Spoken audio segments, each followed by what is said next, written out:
welcome to my channel. In today's video we're going to be looking at the shape of a tulip and making it into a very psychedelic pattern.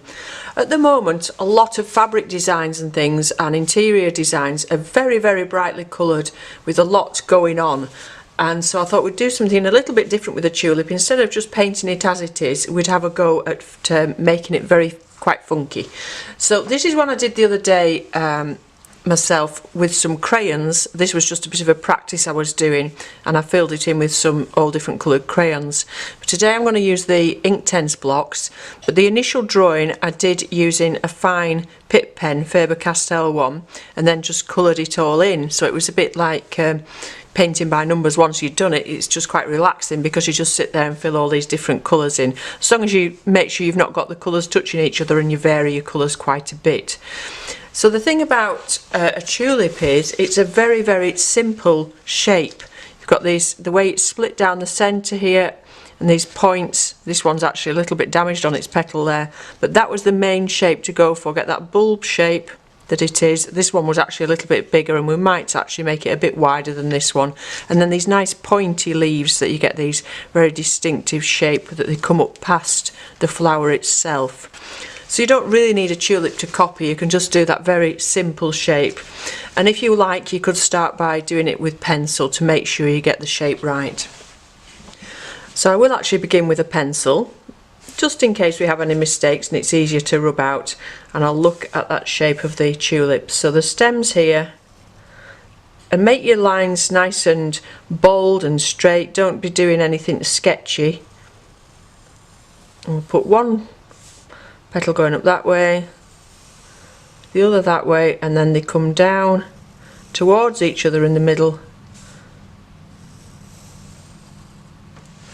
and then at the top there we've got another couple peeping up, and then let's put a leaf as if it's coming around the side here, a nice bit of a curl in that, and another leaf up this side, and don't make them stop at the same place.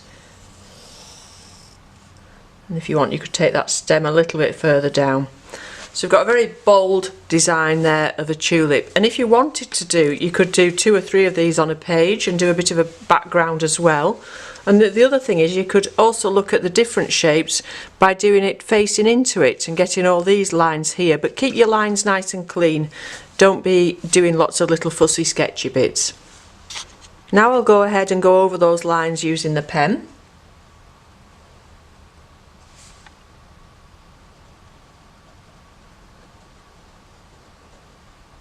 Be nice and confident, get some nice points at the end there.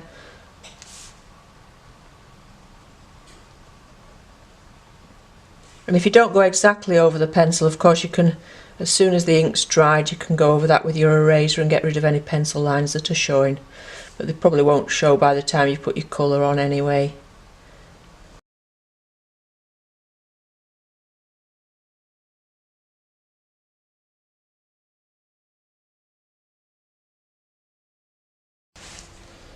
If you've not got a steady hand, just do it in little strokes like this. If you've got a shaky hand, then continue your line. Okay, so now we've got the tulip itself. I'll just go back to the one I had earlier. You can see I've gone very randomly with these patterns. I've got some straight lines and some circles, a lot of curvy lines. Now I actually had some music on while I was doing this, so let yourself be quite free with where you're going with these patterns. Don't overthink it, just enjoy doing it, and just have a bit of variety, some straight lines, some curved lines. It's always a good idea to have a little bit of music in the background. I'll just get rid of that bit of pencil line there. And I think that's the only place really where I've gone over the line. A little bit there. And we'll start and put some pattern in. So I'll speed the video up a little bit whilst I do this, but basically just doing it quite instinctively, not overthinking it like I said, and just having a bit of fun with it.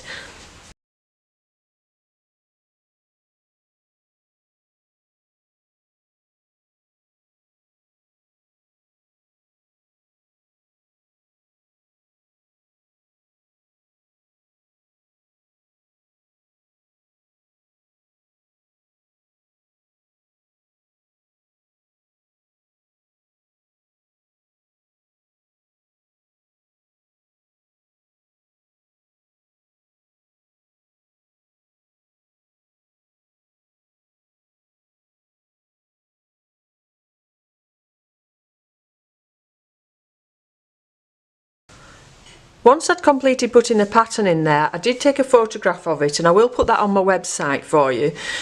But if you also take a photograph of your work, what you can do, if you don't like the colours that you've done once you've done it, you can actually print it off and do another one, or you could print several off and do them in all different colours and make a pattern all together and make a collage or something like that.